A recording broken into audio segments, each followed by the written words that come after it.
Hey there, guys and dolls. Are you suffering from a lack of tropical haven attention?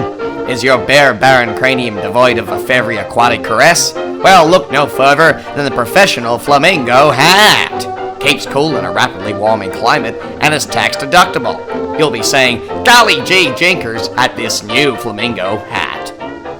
Hydrating eye drops not included. This message is brought to you by the Aquatic Waterfowl Against 5G. You clap 'em, we strap 'em.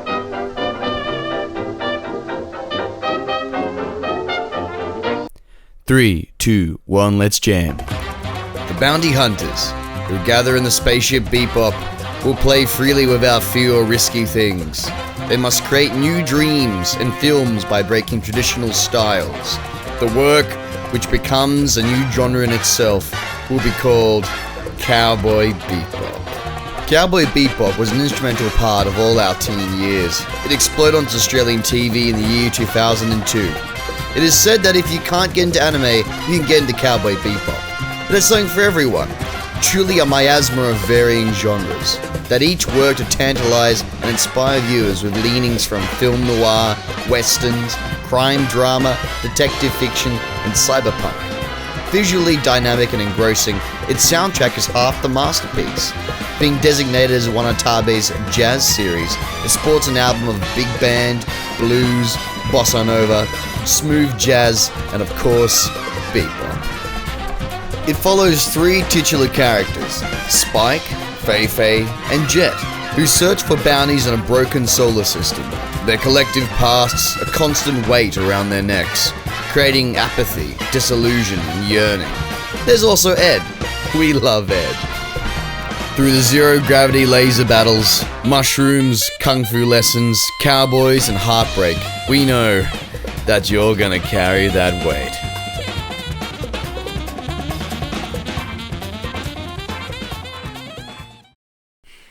Na na na na na na na na na. Get closer to the mic, Jack. Na na na na na na na na na na. The real folk blues.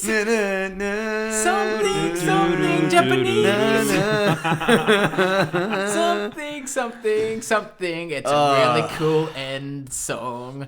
And the next part is also very cool. Reminds you of 1970s Motown and also maybe a little bit of piano music on top of a jazz film noir setting. Well, that's the end of our that's all of our review for this evening for Cowboy Bebop. Thanks for coming. Thanks for coming. It was real nice. There's no more left. No more channel.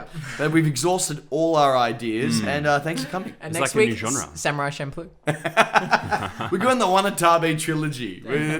All right, Cowboy Bebop. Yeah. Yes. Far out. A very, very, very, very, very, very, very, very exciting show that I really do enjoy. It's probably my favorite anime, edging out. Ooh. Probably edging out Dragon Ball Z. Though I got the feels for Dragon Ball Z and Dragon Ball Super and all that. But Cowboy Nostalgia Bebop, goggles. it's got the cool factor. You know what I mean? Yes, and we're fresh off the back of watching a couple of episodes just now as well. So it's primed and ready. Yep. Did anyone want to start with like just things that you observed? Because I wrote a few things down. Just going into this, things that I liked about Cowboy Bebop. We could talk about. Well, what episodes did we watch? What? Let's go to the Yeah, episodes true. we watched. Yeah. It was the first one was I didn't get the names, but I know that the first one was A chess master Hex. X. The one with Hex. Chess Like a master witch Hex. Yep. hexing you. Yeah. The one with Chessmaster Hex, and then the second one. Oh, I did get the name of the second one, which was Cowboy Funk. Funk. Yeah, and that's the one with Andy. And oh my lord, that's so funny with Andy. Yeah. Yeah. That guy. Okay, but we will get to that. We will definitely get to that. I think we could have a bit of analysis on those. But I wrote down some ideas and just things that always struck me whenever I watch it. And the first one that really strikes me whenever I watch this show, kind of a theme that's recurring, is you do not know what you have until it's gone. Oh, that's reminiscence and attachment to past, and the way you Yes. cannot break from your past. You feel like it's almost weighing you down and Yeah. influencing and making a detriment to your life in the Yeah. present. You know, it's truly the nature of obsession with past and how it, I think all the characters, Faye, Spike, and Jet, all resist their past to some extent. Faye And are ruled by well, it. Faye's not. Yeah, that's a good point. Like Faye's not like, she doesn't remember her past. Yeah, but they do attach themselves But to they it, don't certainly, they? they certainly have that kind of. There's like almost like a. They hide it very well, but there's like kind of like an emptiness, like Yeah. that they kind of want to fill. Yeah. And it has that springs from that connection with their past, or the past experiences that they either they have lived or the lack thereof. Yeah. With Faye, for example. Want to have lived. The Want void to is know about. definitely there, my Yeah, dudes. yeah. And that was very prevalent in the Chessmaster Hex episode as well, with Chessmaster Hex. Just Master Hex. Yeah. not remembering, the ultimate game that he had set up. Yeah, Almost like the he'd Robin Hood spent his figure. whole life putting all these little traps. 50 years, man. The long game he waited to finally get his revenge on them.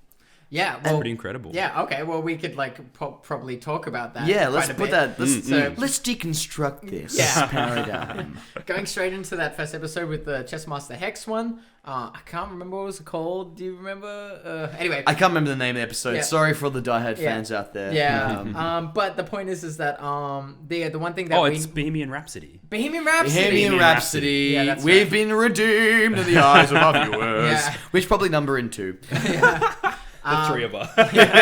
So we're just gonna be listening. The three of us is gonna be listening back to this. Let's not negate this actual reality. Yeah, that is. there's Jordan out there as well. Oh, and definitely, Jack's grandmother Yes. and aunt are probably listening. Love you, Hello. Grandma. Hello, Olsen's. Peace. Well, the one thing I did, I thought was really interesting that we raised at the time we were watching it was that, Faye, Jet, Spike have these pasts. The one thing about Chessmaster Hex, at least I guess he's a villain. I guess, I find that we could get onto this later. That He's so much. No, he's not a Well, villain. yeah. He's more I a saw him as a Robin device. Hood. Yeah, well, he's a narrative he's device. yeah, I know, but like he's the guy who's wanted, right? But I find that all these antagonists that they might be after, generally, a lot of them kind of fall into that morally grey area. Yeah. Aren't they more Yeah. catalysts for character story. development or for the story, for the narrative? Well, both. Because it's right? weird, because they don't really develop unless it's an episode that's situated around them. Like, Jet, Spike, and Faye don't really develop unless it's an episode featured around there's them. very little, Yeah. It appears. In all its fantastic splendor that is Cowboy Bebop and the genre that is beyond genres, it does seem to lull in some episodes and stick within its central narratives. But, every narrative that it does lull in has something to say about the human condition. Yeah. Especially at the end. I thought that was a bit of character development with Jet when he's in the office and he's saying to the guys, he's like, we don't want you to persecute him. We just want you to call off all the bounty hunters and let Chessmaster Hex do his thing and live out his days. Like, that's all we want. That's... Yeah, well, that's an interesting thing to look at because it's like when you analyze Jet and why he might say that, I guess, is that Chessmaster Hex has come to a point where he's past. He's like by not even by will, it's by becoming so old that he has no explicit. I think you said, Fez, no explicit attachment to his past in any way, and that's why I think it's like Jet almost kind of envies that. Well, might envy that. It's not stated. It's a bit more kind of between the lines, but it's the fact that like he has no attachment to his past at this point, and in comparison with Spike, Jet, and Faye, who are all, kind of like looking, or not even always ruled looking, but ruled, by their governed, past still, self-governed by their identities and self-governed by their past. He's kind of moved beyond that, and that's why he has such an intriguing relationship with Ed. It's what I said to when we were watching it just very quickly to Fez was that like he has that idea of like you know when you see an old person and they see a young person, like a very, you know, like they might be 4 or 5. toddler. Or a toddler or whatever, and their face kind of just, it might be their grandchildren or whatever, and their face just smile, like they smile. Yeah. You get An that, automatic yeah, sense of yeah. of like brings out the affection, joy. Yeah. Yeah. and almost reminiscence. They see Playfulness. the child within Yeah. themselves in this child character within them. You Before know, they in go front to of them. before they go back to the offspring, it's like, well, you should have done this, and da, da, da, da, da. It's like almost with grandchildren. It's like kind of this idea that as one person's life is kind of you know, the Maturing. they're maturing and like in kind of like learning the world. It's like they love the idea because they're finishing.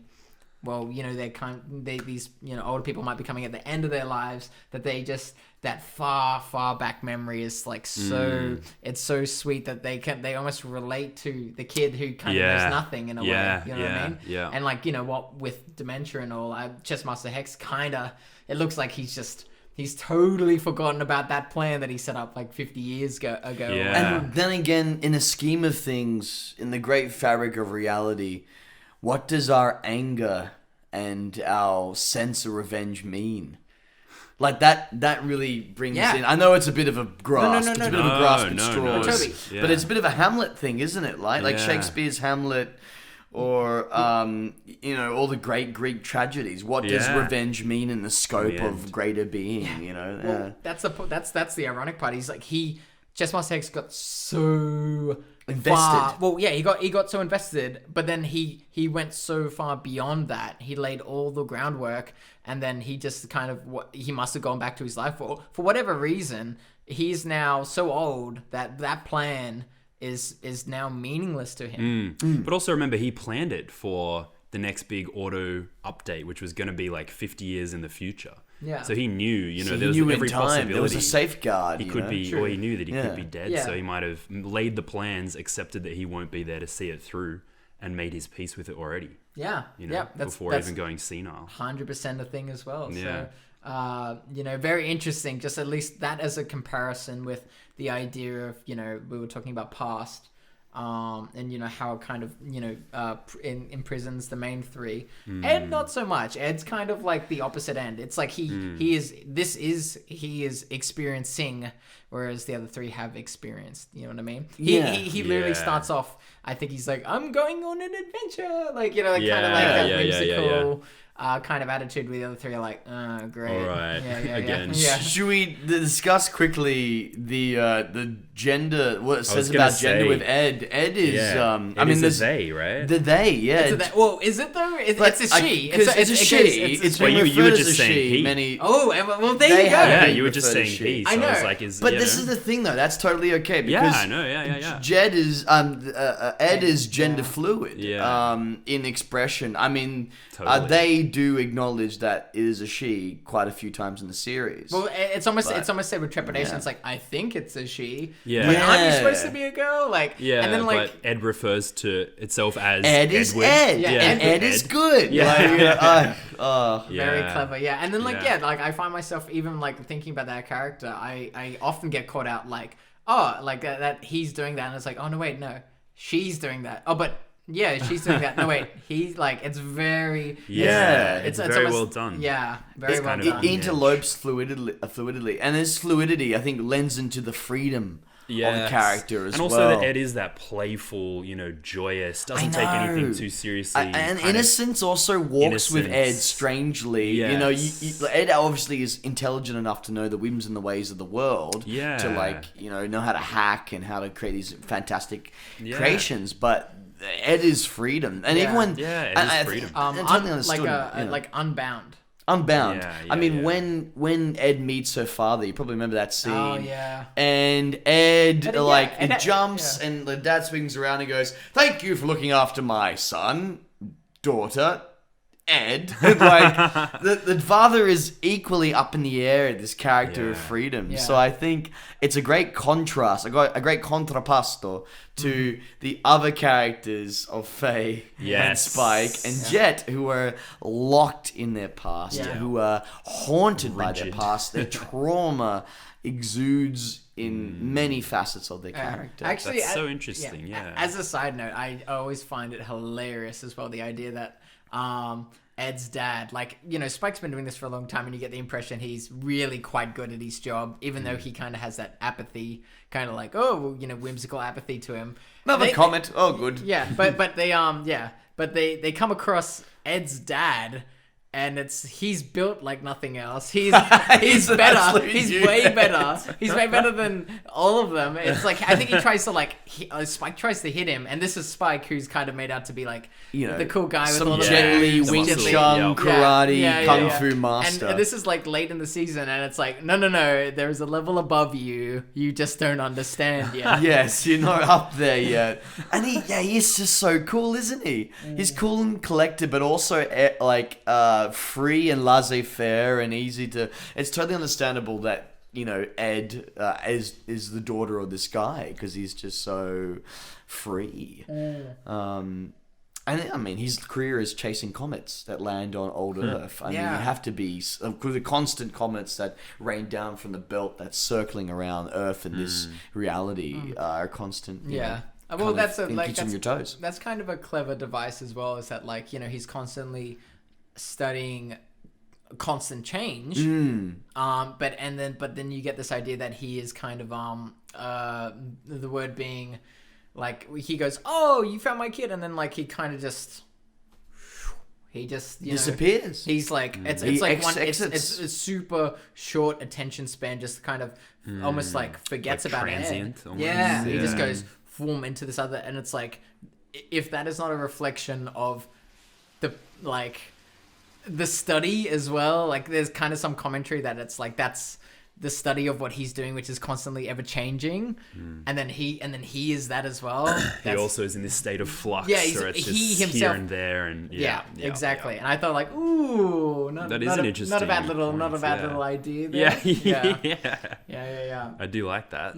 So yeah, I think that's like a cool little pickup as well, with regards to Ed's dad. What else did you have from the episode? Should we continue with the rest of the episode? Because there was some really good bits that you came up with, like the setting and how it relates to 90s kind of aesthetics. Yes, yes. How it's based in the future, but it's, you know, things are decrepit. They're decrepit, You know. but they're also thriving and living, which is Yeah. also weird. Like in the junk know. heap where there's this like hippie commune. Yeah, there's Hanging people Garden of living Babylon there. motifs Yes, with the yeah. apples falling from the The ceiling. and pigeons this- like bats. I know, they're Yeah. hanging out, and dogs and all sorts and of it is creatures thriving, yeah. living amongst. And it's not this like what you wreckage. normally expect, like futuristic things are beautiful, it's clean, you know, Yes, the everything's Star Trek nicely put in Utopia place. that we all Yeah. grew up with. Yeah. Star Wars, Star Trek Utopia, and then Yeah. it's unclean, it's dirty. But in this, even like, yeah, we were saying they shoot a hole through the wall, and rather than everything being sucked out through one side, people just gently float out of the hole, and everything's fine, and everything's groovy, and everyone's just kind of going with it. Yeah, yeah. It's a very different Reagan, anyone? image of the future. Drew down. John Howard, work choices. Yeah. Just leave that reference in there.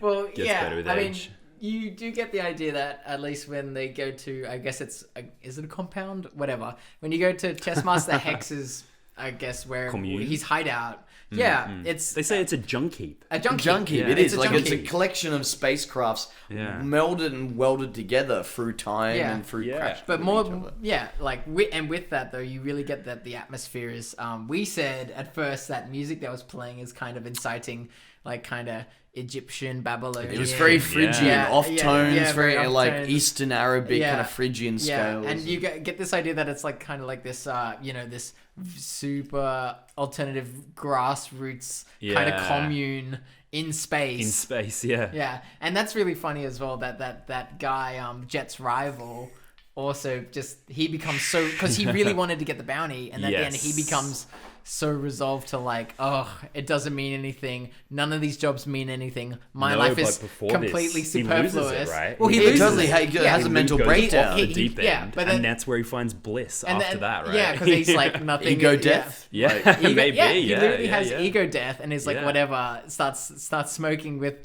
the rest of the communes. Yeah. And there's something about perhaps why Jet, Spike, and Faye can comprehend and like accept and even kind of tell that to the agency, is that because they've already gone through some kind of death of egos and in their pasts or whatnot, they've kind of gone through. Oh, yeah, this is another day in the office for us. They just get on with their lives. You know what I mean? Yeah. Yeah. I totally get that. Like, I mean, if we think about the aesthetic of the time in the 90s, like the idea of the grungy, decrepit, failing systems of capitalism, the emergence of this questioning of society, which is in a lot of bands like Nirvana and Pulp. Hold on, what am I thinking of? Not Nirvana. And what's the other one? I had an album Goo. Ooh, I don't know that one. Oh, How Sonic many- Youth. Sonic Youth. Yeah. I was about to Yeah. say Smashing Pumpkins, but apparently the lead also singer of like Smashing Pumpkins is a bit like right-wing leaning, which is Darcy? weird. Really? I don't know that. I mean, you mean it's Yeah. like Corey something, is it? Yeah, apparently Corey's like right-wing leaning, which is really weird. I So never random. Wait, but back expected onto that point. Remind everyone again of the story of how Cowboy Bebop came to fruition. What was the main? Oh, no, this is what fascinating. was their main goal? Now, we know Cowboy Bebop, from our perspective, is this like, world-changing kind of anime, landscape-changing genre buster. And by genre buster, I mean something that combines genres together to make a really surreal and like extrasensory experience. Because you have all these reminiscence attached to it. Yeah. You've seen the 1930s, 1920s kind of detective drama playing in the background and in black and white in your screen TV. You've seen the spoofs and the various actual genuine Western kind of adventure actions on your TV, like Dances with Wolves and Fistful of Dollars, all that kind of stuff. And you've seen the crime dramas, everything from Law and Order to Blue Heelers. You're laughing at that. Is but that about actually, dogs? I remember Blue Heelers, and I watched it right after Al Gardening Blue. Australia, and I had my cup of tea, Earl Grey, medium hot. But we all think about this really diverse kind of genre busting show. But it Yes. started as a vehicle to sell toys. When the studio approached Watanabe, the director of Bebop. Bebop. Am I saying his name wrong? Watanabe? It's Watanabe. Yeah. It's Watanabe. Yeah. Who approached, they were like, yeah, we need something that sell toys, high class, delicate models. Because Watanabe had done a lot of like robot kind of like, sci-fi work, what's the genre of that called? Mecha. He'd done a lot of mecha work beforehand in anime, and then they were like, yeah, we need you to make a show that sells these mecha toys. It's like, yeah, sure, and they're like, can I make it anything I want it to be? Watanabe asked the studio, and the studio was like, yeah, sure, as long as it sells toys. I think it was I think the official brief or something was it has that you have to sell spaceships. Or like, That's it. Yeah. sell It can be spaceships. anything it wanted to be, but you have to sell spaceships. And he did. He's like, oh, okay, cool. I will make a genre busting crazy miasma of delicately arranged genres. And they saw it and they were freaked out. Yeah, 'cause- it finished the season early in Japan. Yeah. And then he said, this is not the end, Cowboy. That's why halfway through the season, if you see some of the older edits on your Blu-ray DVD version, you will see, this is not the What a end, throwback. Cowboy. This is not the end, that little phrase. And that means that Watanabe was saying to his Japanese audience, this is not the end of Cowboy Bebop. Yeah, And that's indeed, it wasn't. 6 months later, 6 or 8 months later, the continuation of the series happened. And I think just the success of its novelty drove the studio to continue this project. That's very cool because there are a few, now that I think about it, distinct spaceships like Spike's. You know, his whatever that thing is. I don't even know if it has a name. Yeah, I don't know what it The is. spaceship either. he is in. Is Again, visually sorry, distinct. Die Hard fans. Yeah, you mean the red Yeah. one, right? The red with the like. The red one that goes. Yeah. Yeah, that one. It's very TIE Fighter, isn't it? Yeah, Exceptionally yeah, yeah. TIE Fighter inspired. But there's also like the Phase ship? There's Yeah. also Jet the has one a that's ship made to too. look like the massive guitar. You know, like the truckers, Truckers, the Heavy Metal Queens. heavy metal queen. Yeah, Pylons, yeah. and they're so cool. They remind me of like the Americana and the Japanese truckers. Yeah. Because both of those cultures jam their cabins with paraphernalia. How crazy! And exactly yeah, I've what just they done the do. same thing. They It's do like literally that. It's just like- put a cabbie in the future in a spaceship. You know, this is bringing on to a little another short diversion into the fact that in this world that they created, Watanabe created, there is old 90s era aesthetics and technology that exists alongside very cyberpunk futuristic technology. Like you have old crackly TVs, you have Yeah. radios, you have cooktops, Yeah. you have There's even stuff like I mean like I know Phones? I know it's been around for ages, but like at least even you look at the soda cans, the cigarette butts, like the bits of paper, and it all just looks very kind of that dingy, kind of floating around. The one thing that really struck me with regards to that is that you get that wherever they go, at least with the crew, it's like the world does kind of have a breathability to it. They rock up into a place that's like, oh, there is a story happening here. You just so happen to like walk into this moment where you need to find out something. You know, you go to the VHS. I think there's a VHS lady or VHS guy. I can't remember. But you know, they go to these places and it's like, oh wow, they probably have a whole story in and of themselves. Yeah, But I'm thinking of the pet shop even, you know, The where pet they, shop? yeah, That they was get ironed such a good originally. character. Oh, Yes. there was an independent character designer who I can't remember the name of Yeah. at the moment. Again, sorry, Die Hard fans. But that character designer's ideas of how to construct characters was amazing. Yeah. They're all dynamic individuals. The pet shop owner with a little turtle that sits upon On her her head. head, yeah. And she Yeah. has like giant thunder beads around Yeah, her neck. yeah. And like the kind of like bit of a boss Victorian lady. dress style. It's so Yeah. odd. It's so Yeah. bizarre. It's And- interesting though, actually, Yeah. Matt. When you were saying that, it made me think. Have you guys ever read Neuromancer? No. It's on my to read. I haven't list. even heard of it. I know Describe. it's like It's there's really a lot good. going on. It's I know. I hear it's dense in ways of like conceptually dense. Yeah, well, I think it's one of the first novels to talk about cyberspace as if it's like a physical reality in a Yeah. sense. Yep, But yep, when you were talking about the kind of world building, when I envisage Neuromancer, I picture it kind of like Cowboy Bebop. Like they go into these cities, but they're a little bit grungy, a little bit decrepit. And I was just thinking, I don't know if that's What like era that is this? literary style. It's in the 90s as well, I'm pretty sure. Wow, Neuromancer okay. was written. Neuromancer's 80s or 90s. Yeah. Yeah, I Hold thought it on. was like If it's- early to mid 90s. Yeah. But didn't Android's Dream of Electric Sheep play with that first initial idea of a cyberspace and like connectivity? Did it?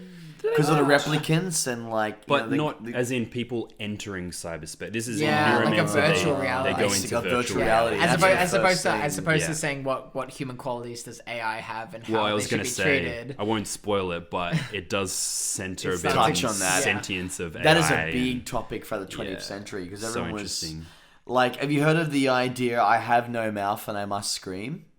Whoa. Have you heard of that That's story? anxiety There's inducing, and I bro. must scream. What? Well, and I must scream comes from the idea of the scream, right? Like that's. Edward Munch's Scream? Is that what you're referring to? Yeah, but like I think that the phrase I might be getting this wrong, but I think from memory the idea of the painting was he took the phrase "and I must scream" or something like that, and like that had a resonance to him. Oh, exceptionally so. Actually, Yeah. a little fun fact. Krakatoa erupted around the time Edward Munch made the Scream. And what happened was, he, being a sensitive gentleman as he was so in rapture of horror and fear of the sky turning red that he collapsed on the ground. And his friends on the bridge, wherever they were in Paris at the time, just kept on walking. And he felt like a massive sense of isolation. And that's the way he wrote that. Yeah. Well, that's why he's on the front of yeah. a bridge, I suppose. Then. But what's interesting though, that was written. The story I'm talking about. I don't have a mouth, and I Don't Have a Mouth and I Must Scream was written in the 1950s or 60s, and that actually created a story where the great brain powers of the Soviet Union and the US had made artificial intelligence, and they decided from their own malice, anger, bitterness, and just plain devious aggression, decided to entrap 4 humans. I think it was 4, and create these horrible realities where they had to cathartically like work through their own personal issues. So they actually entrapped these human beings in utter torment, and if they didn't go through their Roman Zibilda complex, their hero's journey properly, then they would be eternally trapped within this created reality by the supercomputers. Dude, that reminds me. I've only seen the first episode, but Midnight Gospel. Oh, I have seen all of Midnight Gospel. Yeah, Is that a link another right there? professional flamingo hat episode? Are we gonna delve into? I actually, But is there a link there between those two things of like, is it definitely? Because I've only seen the first episode, but when you were saying that, I was like, damn, like this, it sounds like. there is an episode I think in Midnight Gospel where he visits someone who's trapped in a prison. That's excellent, actually. Yeah. I really want to get into that on another episode, but I will lightly touch on it now. Yeah. That's fascinating. The idea of reliving, because we all wish we had a rewind button. But that episode questions us, That was what really would we do clever. if we had a rewind button? And it was really clever. It actually had, this person reliving and learning new ways how to overcome the obstacles that the narrative presented themselves. Oh, and wow. It kind of displayed on 2 levels for me. One, how a person can relive a mistake that they make again and again and again. And not through reliving learn. this mistake and enacting this mistake, they learn a new reality. Or how someone wished they could go back in time and they can examine and be reflexive and reflect upon their mistakes and then, usurp from... the narrative they tell themselves. The narrative almost, tell or themselves. the It's narrative very they're narrative quoting. therapy. It's very That's so strength-based, interesting, man. recovery-based therapy. Love that. Jack would know, being a Yeah. psychologist student, and me being a social worker peasant.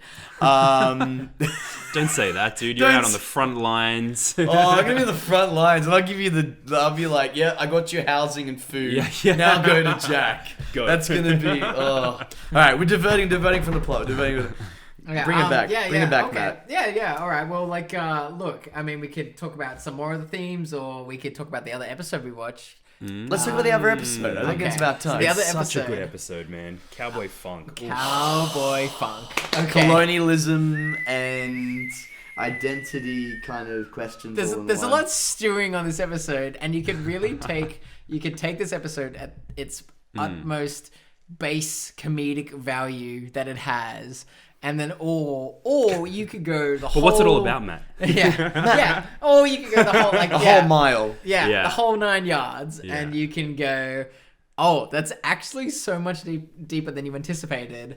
And we could get to that, but Audience, before we go on, Matt has written 3 pages of notes for you this evening. Only 2. Yeah. Only Only 2 2. pages. He's written 2 pages of notes for you this evening, so you better appreciate this. Yeah. Matt has sweat, blood and tears, maybe a little bit of spittle, One maybe of a bit of those- jizz. one of those I don't know, pages- but it's all in there on these pages. And it's coming out tonight. Yeah. It's coming out to you guys. Like, So this be is a ready lot for of it. work. You should be Yeah. appreciative. yeah, one of those pages was written as I was watching it. Just know that. So it's fresh. So it's uber It's fresh. unadulterated. It's organic. It's organic. You know? Yeah.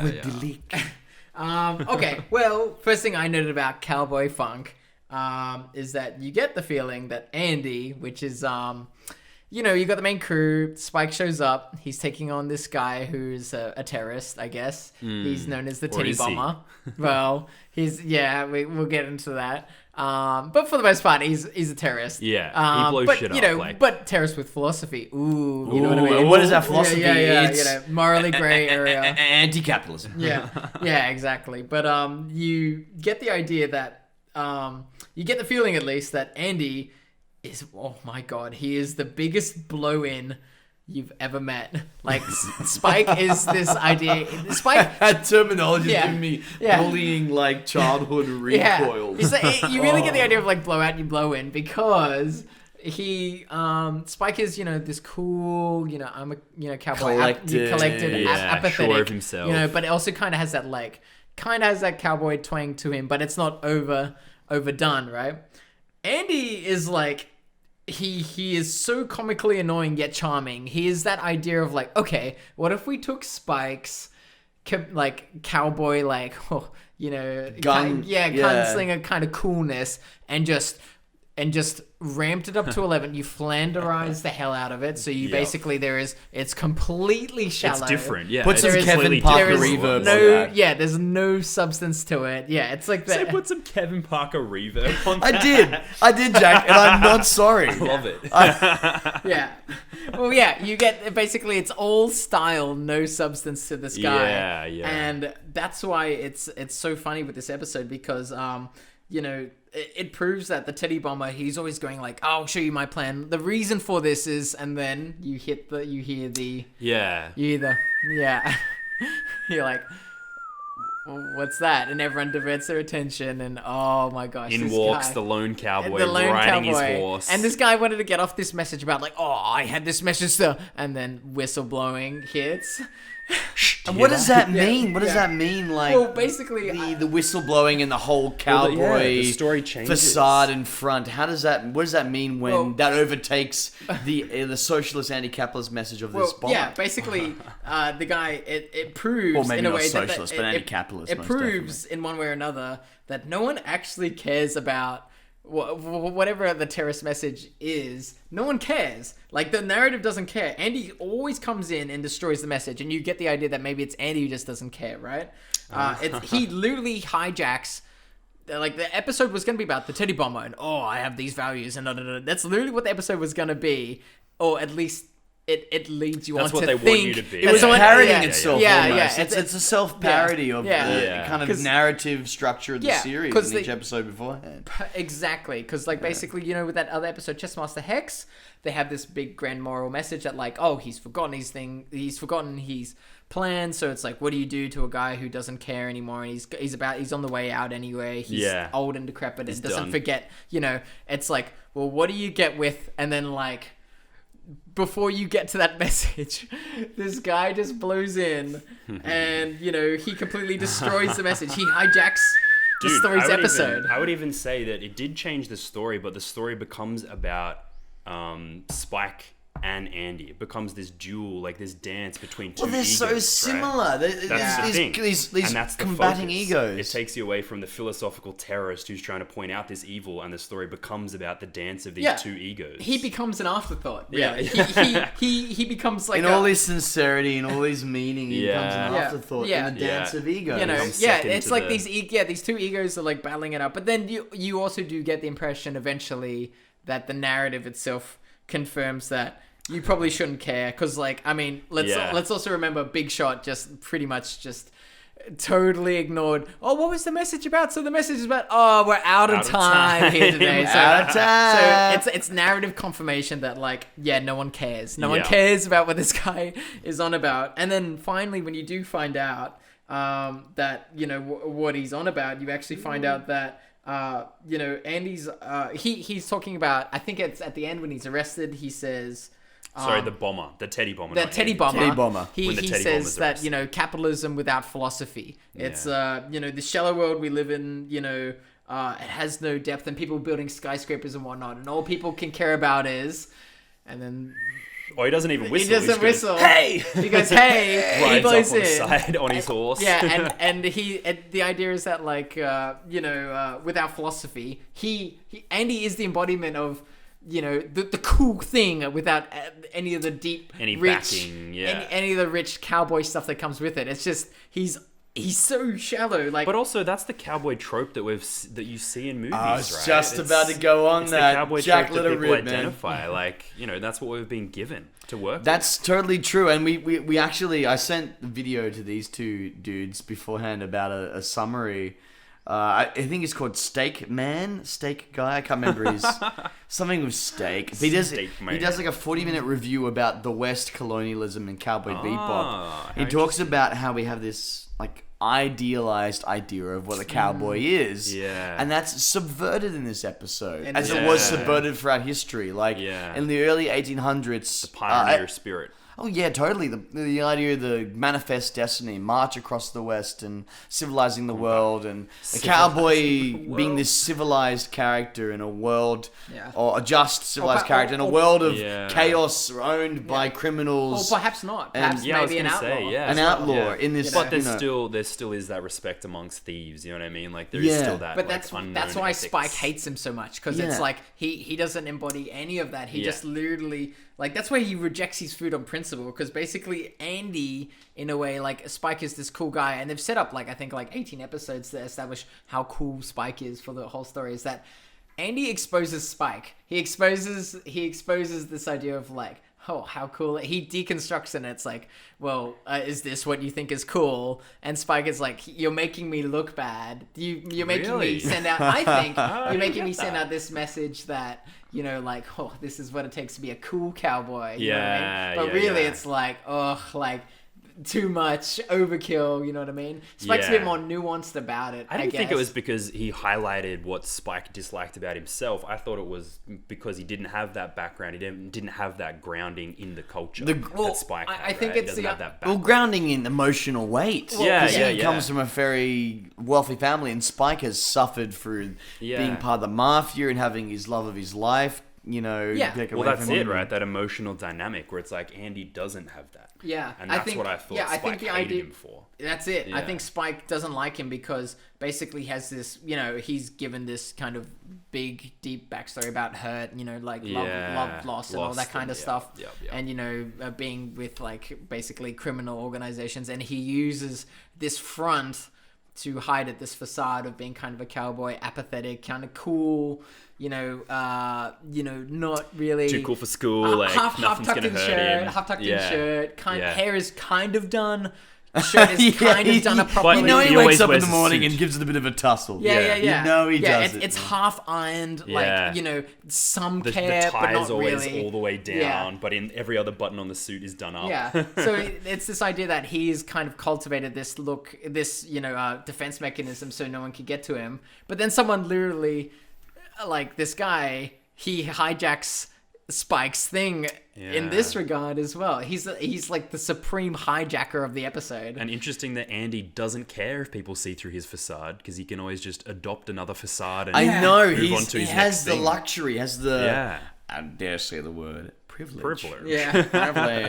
Privilege to adopt. Well, that's why I do really find it funny that Faye, like when she's kind of swept up by him originally, because she plays to the techniques, the tropes of like, you must be a real cowboy, and that's when cowboy, handsome man who rides a horse and shoots a gun. There he has the money. Yeah, he plays. It plays into Andy's strengths at first, but then Faye realizes eventually that this guy, like when they're sitting down eating together, that he is shallow as all hell and supremely naive. That's coming from her. That's the ironic part. It's like, oh, you're like this all the time. I'm bad, but you're the next level. You're supposed to be good, cowboy. You're supposed to have kind of like more to it than just being I'm a cowboy because it looks cool. Exactly. Well, what was the toast where he's like, here's to the vision of me and your eyes, or something like that, and she's choking. Toast to me. But you know they slept together that night. You know they still slept together that night. So I do really appreciate that. I think that's great, man. And Andy's horse. Don't dox me. Kudos to the horse, man. That horse knows how to use a space elevator. Yeah. Dude, that horse was the sunset. Oh man, that horse. You know when they said don't work with kids and animals, work with that. Work with that fucking horse. Work with that horse, man. Yeah. So I think, and then the perfect summation to the end of that episode is this guy's trying to have some deep and meaningful summary on that, and then you find out that Andy's onto the next thing. Well, what's the line at the end of it that Spike says to Andy, where then Andy puts the "You're the real cowboy." Yeah, what was the line that Spike said to Andy? And what is it? What that Spike says to Andy? Yeah, because it's like he instantly identified him, and then Andy's like, "Oh, you're right. You're the real cowboy. I'm not a cowboy." Ooh, yeah, no, yeah, that's right. Because there's There was that like something that change in dynamics. He puts the hat on Spike, and then he gets on the horse and rides out. No, that's right. He punches the ground, and the point is that I It's think a real good punch. yeah, that's a real That's good punch. But I right. think it sounds dumb, and it does highlight Andy's kind of like just how dumb that His is. character. Like, wow, what a punch! But the point is that the significance that Spike is getting angry, and the first time he actually shows. Or not first time he shows, but it gets to him that this guy has bested him, or, it's like, I'm a cowboy just cause, and he's like, no, you're not, and he kind of breaks away and actually cares. Yeah, he gives, about he gives, a crap about the fact that he's... Of what that idea is, what that idea identity is. yeah. That actually, I think that affects the ground, and that affects, the ground breaks beneath Andy, and that's kind of a symbolic metaphor for when Spike actually shows a bit of emotion and actually... says that he Breaks down a bit as cares. a character, Spike yeah. has this, Andy doesn't. Yeah. Ergo, Spike is stronger than Andy in this regard. He is the real cowboy. Yeah, and that's why Andy's like, well, that was one hell of a punch or whatever. And then you're the real cowboy because it's you have the meaning behind this. Yeah. I'm gonna go off and do my next thing. Yeah, And he's like, and well, he rides off into the sunset. Like he's found his match in that sense. He's Yeah. found the match who really was the most authentic part of his vision as a cowboy, and he's relinquished that role. Yeah. Yeah, that's a perfect way of looking at it, actually, yeah. Yeah. I mean, that's funny, isn't it? Like, we have this idea of Cowboy Andy as the idealized cowboy in this sense, because he looks like it. But it brings... idealized. Yeah, the idealized idea. And the white hat and the black hat, he was obviously the white hat cowboy in this sense. Yeah. But it brings back to the idea of the 1960s when there was a revolution against the idea of what was the cowboy and the cowboy mythos in Americana culture, with stuff like the good and the bad, the ugly, Yeah, there's and a deep shift, and I think it's spaghetti like westerns, and, yeah, even in the 70s, there's a shift to like, from John Wayne to Clint Eastwood, kind of like, I'm not a good guy. I'm just not a bad guy. Or that, that bad a guy. Anti-hero. Yeah, John yeah. Wayne going, get Oh the my God. pilgrims back in the box. And then you just have Clint Eastwood going, I don't care. Yeah. Oh, man. But no, he just cares enough. But I Yeah. care Yeah. enough. Just enough for the stranger comes to town. And that's what we like him. That's what we can associate with him. It's almost like there's this distance. He's unreal. He's not knowable because he's anti-hero. But the anti-hero has just enough of humanity for us to like care him? about them. Yeah, well, that's a big thing about Westerns, like that second part of Westerns. Instead of good versus evil, it comes down to a stranger comes to town, and any person who's done film courses or narrative, all that kind of stuff, they'll tell you that that anti-hero cowboy, he's never because he's a drifter, he's never truly part of the environment. Never is he truly part of the community. He's not part of the town. He's not part of he's kind of in that limbo state. And that's because it makes him free. It doesn't make him tethered down by any internal struggle. Yeah. That also That's reminds me of not internal, environmental struggle, I should say. Easy Rider. Yeah. Where it's like these Easy Rider, vagrants on the there edge you of go. town getting moved on. Yeah, well, this brings me to another theme idea that I wrote down, which was I wrote it quickly down, which is Dig in. Yeah, but is it all a dream? The ship as a state of limbo. It is a waiting for Godot of sorts. And then Harry Potter woke up from the cupboard and it was all a dream. Yeah. There was no head wig. Yeah, He had but- just shoved a key up his anus. And like normally Job, that those Bilbo. Never a minute Did you too say late. good job, Bilbo? well, yeah, you get the Isn't idea that from that Star A Wars? wizard never comes early, I never think it's from comes Star Trek, late. isn't it? Oh, yeah. Star Trek, Yeah, live long and poop. or maybe Lost in Space. Oh, yes. Yeah, yeah, Danger, yeah. danger. That's my dad's favorite, sci-fi narrative. I Actually, think. yeah, my Oh mum, my my God. mum really loved Lost in Space. for some Boomer reason. sci-fi right Have they there, seen my the dudes. new seasons? On No, I don't think Netflix, they Dad's have. watched them, and he keeps on saying, "Yeah, it's a really good subversion of the genre, Jackson. The You're really gonna original. watch it." I gotta sit down, with my dad, do a good old Sunday father-son sci-fi bonding session. Binge. But yeah, Matt, was the dream ship Limbo waiting for Godot. Was that inspired by the parrot's feather falling down at the very end? Where it kind of, you see it almost looks like it's so whimsical. It's there, but it's not. And there's a candle burning. So is it a candle? Yeah. Or is it the chess piece? It's a chess piece, and it's glowing in the the virtual dull space. light of the virtual space. And then you see the bird's feather, the macaw's feather, land on the table, but it looks almost virtual as well. In that way, Chessmaster Hex, I guess you could say, is also in limbo to some extent. He doesn't know who he is. Yeah. He's just playing chess. He's playing chess until he dies. That's the impression you get. And then, when he finally comes across Ed, that kind of revitalizes him. He's like, oh, he awakens.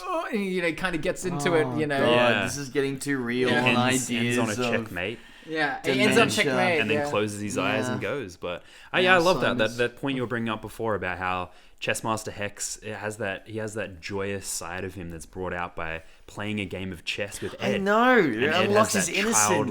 childlike, breaking out of rigidity, breaking out of, and when they do moves that throw each other off, and you see the excitement from both parties as they do like this, an unexpected move or something. Well, you also love get that dynamic. You get the impression that throughout the whole series, Ed is the only one who moves on in some regard. He leaves the ship. They're kind of grumpy about it. I just love that scene where the pinwheel, Ed's pinwheel sits in the all front. the eggs, all the pins, and And then they're eating the the eggs. eggs, Well, Jet he Spike. left us, so who cares? But deep down, that's kind of like because they're hurt a bit. Yeah. But they're like, So well, they're I'm not gonna, projecting and their they're not gonna, sadness. and they're not gonna talk about it because they're like, I know, they're just they're grumpy really old coping. men. They're the Yeah. stoic masculine characters. Like, whoa, who could, but I mean, but you get this impression that he's the only one who moves out of that kind of limbo state, whereas Faye, Spike, and Jet are constant. Jet actually, to some extent, gets closure with some of his. Jet episodes. does. Yeah. That was really sad, but it kind of makes sense. Like, this woman he was with was trapped in a limbo in herself. Like, Yeah. Jet would come home from his well-structured business where all the financial things were looked after for I this think he's a woman. cop, isn't For he? Elisa, Yeah. the name was Lisa. Yeah. For Elisa's, all Elisa's, stuff was looked after. But then she felt trapped because she was trapped in this monotony. Yeah. She wanted to escape, and then she found this guy who Which was says a lot totally... about Jet as well, though. But some people like that. They need excitement in their lives. Yeah, some people. right. Yeah. So You it's know, like constant but is it? tessellation. You could probably say that Jet is the. I mean, even though he kind of lives in this limbo state of bounty hunting, he is the most steady. He's steady. Yes. He's the most Bonsai trees are a testament to that. He's very kind of stable, and it's almost like you get the idea that you get the there's a stability within this limbo that he's kind of cultivated, and he kind of has come to at least appreciate it to some extent. Whereas Spike is kind of like, I think the idea with Spike is that I died ages ago because my love died and everything went The stuff turned Well, sour. Julia's still alive, Yeah, but yeah. she dies towards the end of the series Yeah. when they try to rekindle something and try to mount. But this is the way he kind of Emotionally approaches dies. it. Yeah. Yeah. But also, they all kind of just roll with the punches. You know what I mean? Like, none of them are really... They're all waiting for the next job. It doesn't but- resolve itself, this series, Yeah, it's and all- it leaves us on a big question mark, and that's purposeful. Yeah, It's purposeful. It's meant to make us kind of be wistful and look off in the distance and think, what's Faye doing now? Yeah. Spike's dead, Continue or the maybe story. Spike's dead, we don't know. Yeah. And how is Jet handling this next loss of his loved ones? Because he does gain a bond with all the members of Bebop. Well, the ironic part is totally. that they never actually say anything to each other, but by the end you do get the impression that they actually all do kind of care about each other. And, even though they've been living paycheck to paycheck, and that they've emotionally checked out in some ways, by the show kind of showing you, I guess, that it's made up of a lot of between moments. Like, they're just you see a lot of the times it's like, they're just, I'm just baking myself on the top of the ship, or I am cutting my bonsai tree, or whatever it is. My favorite interactive moment is when Jet pretends to be Ed's father, and Ed's in like a weird white wedding dress in the hospital, and Jet's pretending I gotta visit so and so in the hospital because they're trying to get access to this bounty. Yeah. And Ed's like, Papa. Papa, and like grabbing onto Jet. Oh, it's just such a delightfully adorable moment, and that's kind of a testament to their bond and like by the end to the characters. Growing basically, in spite of all affection. of that, by the end of it, you do really get the impression that it's like, well. You kind of get, even though that everyone portrays a kind of sense of confidence and coolness and everyone's self-defense mechanisms are in place, you get the impression that it's like, you're kind of a loser like me in some regards. Yeah, At least least it's like you're on the ship like me, you know, like we're trying to scrape by. Yeah. Like there's a lot we have in common, and I know you have a unique, you know, history or backstory, and I have that, and we don't want to talk about it, but at least that kind of that sense of that. Yeah, that sense of kind of you know, maybe like a wishing of fulfillment, or you know, running from your history, your backstory, or trying to confront it in whatever way is kind of a bonding mechanism. So when it comes to the end of Bebop, then you're like, oh, like, you know, it's unspoken, but they did have a bit in common, you know. Oh yeah. I what I really love is the fact that forgive me, audience. I'm a little bit tipsy. I love the fact that they're all different, but they would all take a very different kind of approach to a situation.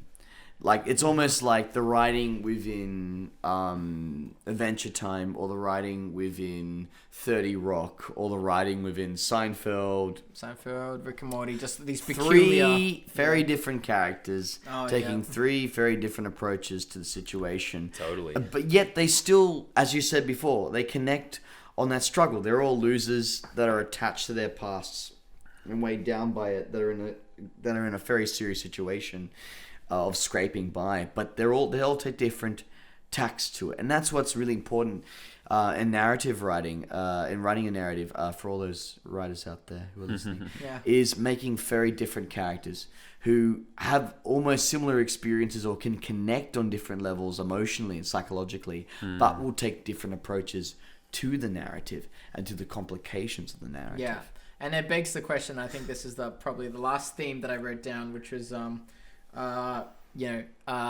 it really kind of comes down to at the end, I think, or a lot of Bebop. I mean, there's quite a few things going on in Bebop, but another big one that I came across is, can you let go? Can you let go of the past, or can you move beyond what you're trapped by? They all did, which is interesting in their own way. I don't know about Faye. I mean, that was so heartbreaking. Faye kind of does, but it's a heartbreak, because it's like, you were the family now. She finally found her family, and then you became Spike, Jet. Yeah. You actually end up became this, because I had nothing. I had nothing now. I had nothing. I found out, and now that's you. Yeah, and now you're going to go kill yourself, Spike. You know, with this vendetta you have with the Cormorant Man. Sorry for those people at home. His name's not Cormorant Man. He's probably something else. You mean Vicious? Vicious. Yeah. Vicious. Vicious. But Vicious. And I have a theory about Vicious as well, is that Vicious is Spike. This is, rounded out. Vicious is Spike, but, and because you get the impression that Vicious actually liked Julia, is it? Or Julie? Yeah. Julia. Because, you know, they were a thing, and then Spike, I think Julia fell for Spike in some capacity. So Spike was... The antagonism comes from, and why it's such a strong antagonism, whereas Andy is kind of like the shallowness of Spike in a way. Viciousness is the seriousness of it. And that's it. I remember seeing analysis on that. Yeah, but you get so true. You get the idea that Spike is vicious, but he learned to love.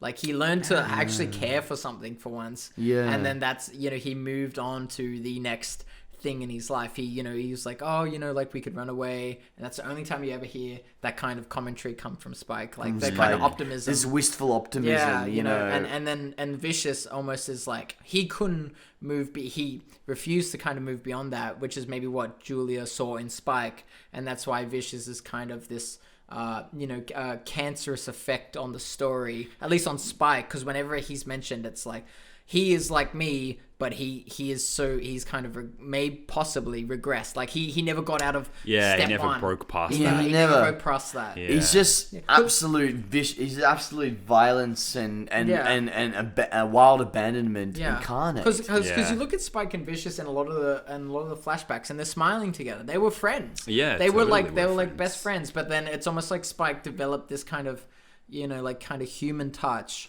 and Vicious just was like never got that yeah, level or, up there. or didn't allow himself to. There's a bit of room for interpretation here. Yeah, And then I know what Andy is you this mean, like though, yeah. stubborn like character, just like our good man Spike, but he has this always oozing optimism and carefree attitude that Spike will never have because of his Yeah, experience. Andy's not tied to something, whereas He's Spike not. is tied, right? to Like, his past. Yeah. or whatever it is, whether Yeah. it's the image that he has, whether it's the lost And love. Andy all of a sudden feels that, and then that's why, I could see you're a real cowboy, and puts on that Wax yeah, him on because he yeah. has the But then the it's like weight. that also comes into that freedom piece. Like, is Andy more free than Spike, although he doesn't have that emotional background to follow along with him, because he can just move on from one endeavor to the next, living his life like a butterfly on the wind. That's true. He's just like, oh, this is And the thing. This that's- is the Yeah. gimmick. This is the gimmick now. This is my thing now. Yeah. Yeah, And that's what the bounty hunter life is, though. It is living on the wing. It is living Yeah, free. yeah, But yeah, yeah. And that's why Not all these knowing where characters you're have gonna done be it, though, next, because they yes. have that Yeah. freedom. Vicious never moved beyond even step one, falling in love. Like, I mean, you could argue he fell in love with Julia, but he never, he couldn't change to, love Julia in a way, like, and kind of, leave the criminal world behind. He's like, no, Yeah. you're in, that's it. And that's kind of a static. I mean, Spike's static in his own way, and so is the main characters, but that it's almost like viciousness represents a kind of almost like a primitive, like but predeterminate Spike. I was going gonna say maybe Spike was loved by somebody else, but Vicious wasn't loved by somebody else, and that's why he's continued on that path of. Also, could be that the fact that Vicious has felt like Spike felt a betrayal from the death of his love, whereas like Vicious felt a betrayal through the death someone of else. love. Yeah. What could Yes. be love? Yeah. I mean, let's look at the idea psychologically of love and affection and placing value upon another person can create a sense of optimism, hope, faith, Totally empathy, in dude. themselves. Empathy, right? It develops empathy, Yeah. right? Because someone loves you, you can then understand them and see them as another person, love them reciprocate, back. understand their Can that needs. bring someone back from the brink? Yeah, and that's from what I the would brink? say. Spike understood that, and Spike at his core is still an empathetic person, and that's Yeah. why he's cool and fluid. But, Yeah, but- Vicious isn't. Yeah, but you know, when Spike lost Vicious that, has been he wronged. lost that side of himself. Oh, you mean he lost When the he- vicious side of himself? But I mean, like when he lost, better yet, when he lost Julia, then he lost that kind of like, moving into love, and then he's like, well, I don't even have that. I don't have Yeah, that now. that's what and I I don't mean want to go by- back to the viciousness. Yeah. So I'm just gonna Continue on this sit in path. this limbo, Yeah. apathy. Yeah. I'm Yeah, half yeah. shirt. Ruminating. Yeah, I showed up Yeah. to work. 20 minutes late. My but tie is what are you down gonna to do? the Yeah, bottom. that's Yeah. why I think that it's Vicious never got the love reciprocated back to him, whereas Spike. And obviously that's had made some him even love. more of a damaged, angry person. Yeah. You know, when you throw so much shit at a person, Yeah. they're gonna turn into a tumultuous ball of steaming anger. lump of crap. Which is interesting. We're giving a lot of attributing a lot to Vicious here, though. I must say, But maybe because we see some of ourselves in him, perhaps. Yeah, well, as the viewer. But they're also dynamic characters. Like the two, obviously, they're entwined. Like their And- histories, Well, that's it. their past and their future as the story progresses are Yeah. And entwined. being dynamic, Yeah. you have two different opposites, and we can with ease we can go into each opposite. Yeah. I mean, if this is one character that was totally utterly grey, Yeah. Then we couldn't do And it's that. not Yeah. interesting because unless there's As- a conversation, definitely. unless there's two sides to it, Yeah. it's not interesting. There's no drama. There's no, this polarity, creates a nice, for this which creates our a nice, minds cognitively diverge. towards. Yeah, Well, Vicious yeah. is kind of written in a way that it's like you needn't come to that conclusion per Yeah. se, but if you really wanted to look for it, you could find You could it. find this stuff. Yeah. Which is another great kind of touch to the Like so many characters in this, they're tip my not. hat to the writing. Yeah, they're open books. Like you can continue the rest of their story through debate or whatever. A lot of them just leave these strands open for you to go and think about. There's not many They don't tie many knots off in No. character stories, you know. They don't. They leave it to your Yeah. to your, and that's Watanabe's great. Well, they do, but they don't. You know, Yeah, well, that's It's- part. Yeah, I mean, like they They like give you you know enough. you get Faye's VHS. yeah, You get yeah. Jet's kind of I think it's you know, some of his backstory He kind of gets- is resolved. Yeah, but you don't. And yeah. you kind of get this idea of like how he's moved on and like maybe what he was about. He doesn't really have a conflict per se, or I mean, he still has all the weight of like maybe his dad being kind of Yeah, you know, like- or just fluidity in general. I guess Yeah. is, you know, can be a conflict. It's like a paradox in itself, right? If you're both opposites of the same pole at the same time, that is a Yeah. form of conflict in itself. Yeah, I mean, there's a lot to read in for these four characters who are supposed to be, you know, what is it, the grouch, the basket case, the pinup, and the cool guy. I mean, you get the impression that, and the femme fatale. Well, that's the pin-up, yeah. yeah, the Oh, pinup. the pin-up, yeah. Yeah. Sorry, And femme fatale, yeah, Yeah, definitely. totally, Slash man. femme fatale. Dude, yeah, something we haven't spoken about that much, but all the genre mixing. Yeah. Oh, you know? yeah. Like, obviously, that's what Cowboy Bebop is, the term for that genre mixing. God. Yeah. Well, Bebop, right? Gents, Yeah. we're getting close to our end runtime. Oof. Yeah. But I mean, let's quickly delve into the idea of a split of genres. We haven't even scratched the surface of all the other 23 Yeah. episodes. Yeah. I mean, Yeah. I like mean, the- there's like almost like a business drama with all the space truckers we talked about. Yeah. There's a question of, you know, there's almost like a gender studies kind of like dissertation on what it yeah. means to, with that, which our friend Bruno always comes up with in conversation, which is that jazz player who has the breasts developed during the war, and that, you know, and That's right, Faye the war on initially Mars or falls, lustfully falls for this character. Yeah. Oh Oh god, it goes everywhere. Even it does. The opera lady with the eco terrorists. Oh Yeah. my Oh god. my god, I was going Yeah, to go into yeah. that. That was my next point. Yeah. You Oh know, my and then God. eco-terrorism. Yeah. And what does that mean in a world that's destroyed? Yeah. What does eco-terrorism Like the mean in a scene world opera that's... to explosions. Oh gosh, this show just knows comedic timing when it you know, this kind of and it's just like Yeah. these explosions going off. We haven't even touched on the album, have we? Like, we just barely touched on the album. And Yeah. Oh the yeah, OST... the album. Yeah, Toys in the Attic. That what's called the episode with the food.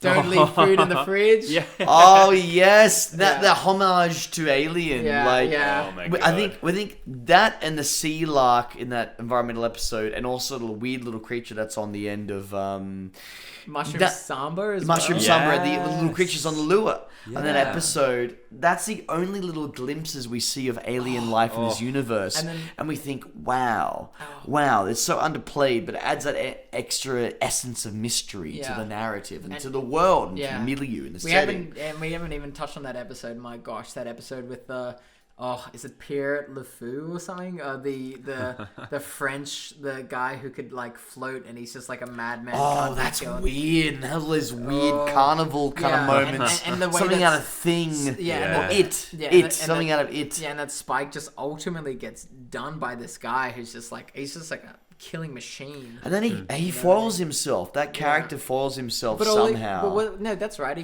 think he gets shot in the leg, and then he starts crying, and then And then we see the humanity of this, of the Yeah, he kinda invincible comes kind of out. character. because it's like he regressed back to a child, and there's these ideas. Oh gosh, there's a rich tapestry whole here. nother- yeah. This is another 4 or 5 podcasts. Hex This is Master why- Chess. Yeah, this is why we decided to do a podcast on it. 'cause Gentlemen, it's so do you deep. think there should be a part 2? Oh, I'd love to do a part 2. I don't know. We'll leave it to the fans. Leave it to the fans? Yeah, Alright. leave it to the Oh. subscribers. In the comments, subscribers. in the yeah. comments, if you think we should discertain, analyze, examine, deconstruct, talk shit about a part 2 about Cowboy Bebop, Yeah. let us know in the comments. We're very much interested to hear. Also, I was gonna. If you get this far. Yeah, you're probably on gonna air. turn it off. Oh no, it's time to go to sleep. These cunts are annoying. It's been an hour and a half. Yeah, I was gonna see if Matt would like to put himself up for a live plug for Is there a For plug? what? Is For there a what? Matthew McAnally plug? What? one-page storytelling. Oh, that's actually really cool. Mail in a Wait. page of Oh, a story yes, please. to Yeah, I what's mean, your email address, Divulge, Matt? Matt, divulge. Okay, cool. Well, I'll Give us the premise. Yeah, I'll give yeah, it yeah. this premise. Give us the premise. So the premise is, I guess you just call a page for a page. Oh, nice. Nice. I've done it with some of my friends, I guess. So Jack here and Fez, we've been basically, you write a page of a short story. It doesn't have to have a conclusion, obviously. It's like you just write a page. You start the story. You start the essentially. story. You set the and scene. then once you've planted all your seeds and you get to the end of that page, you send it off to your friend. And then that person will write the next page. They take the reins And for then page 2. they take the reins for page 2. You get to the end of that Word document, and then when you end of that page for that Word document, and then when you finish that, Send her back. You send it back, and Forward you keep all. going back and forth until finally you have yourself a completed story.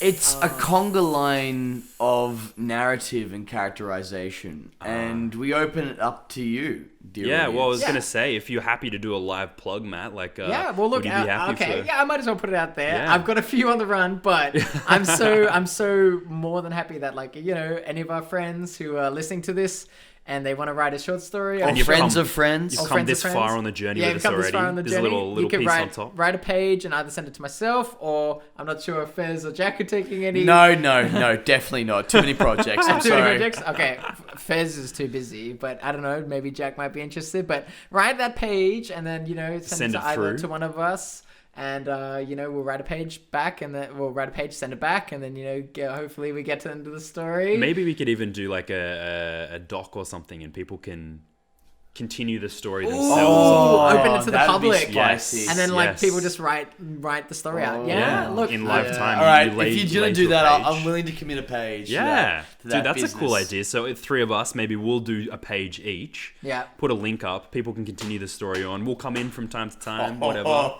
who's gonna start it though? Matt's gonna start No, it. has to Matt's start gonna it. start it. We started the last Mate. two. Yeah, we've given you our stories. first pages. Okay. And that'd be great because we want more diverse. You probably want more diverse voices in there Yeah. and more Yeah. experiences. Well, from I must people confess, and this from idea us. wasn't mine. The credit goes to James Rathbone. I've been continuing to write a story with him, and I'm really enjoying that. There's a lot of twists and turns with that narrative, literally built into the fabric of that story, which I appreciate. But yes, I think this is a really cool idea. We could each write a page Nice, yeah. to this story, and then we put it out to the Public all doc. our friends, public Yep, doc, make it a yep. public doc on maybe Facebook or whatever, and then we'll just see where the story takes us. Okay, but first of all, we need to know what your email address is to contact you, Matt. Oh, me? Oh, if no, the well, people at home want to. If we do it as a doc, we just put a doc online and then Ah, Post on over one of, our, doco. one of our walls or All right. whatnot. Well, Yeah. that will come up soon on the Play on Pen page. Yeah. Very soon. Yeah, that sounds like a good idea. Leave it to us. Hopefully, we'll have more announcements on that. This is so on the fly right Yeah, now. Oh, yeah, it is yeah, yeah. so on the I'm glad fly. you ran with it, Literally yeah. conceived at this moment, ladies and Yeah, gentlemen. yeah. I'm glad you ran with it. I was like, I don't know if I should mention it, but No, I knew man, you'd be bring it down, on, man. I bring knew it you'd on. be down. I don't know. Hopefully, I get it done in time. Hopefully, it doesn't I take don't 6 know. months. Oh, but, dude, it's okay if it yeah. takes time. Oh, and but- normally the other thing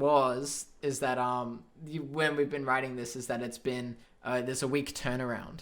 So try and finish it within the week and then send it back to the person Yeah. you've been writing it with. So with regards to that, if we're putting it up there, I guess try and finish it off in the end of the week and then maybe nominate someone else perhaps if Yeah. you want to. Get a friend. Or I don't know. We'll work out the principles. We'll write it up somewhere. So, but ladies and gentlemen, I felt this has been been an a awesome. It's been Yeah. very It's nice. been an awesome podcast. Yeah. It's been delightful. It's so fun. Within a week, we'll have. Within a week of this coming out, we'll have the doc up, or the links to it. There's a set date. Okay. The 3 set pages, date now. boys. Here we go. And the Chipotle is underneath your butthole at this very We moment. can feel that spice. All right, ladies and gentlemen. All right, bye. Guys, thank you for listening in. And yeah, I hope you enjoyed. Please check out, if you haven't already, Cowboy Bebop. Alright,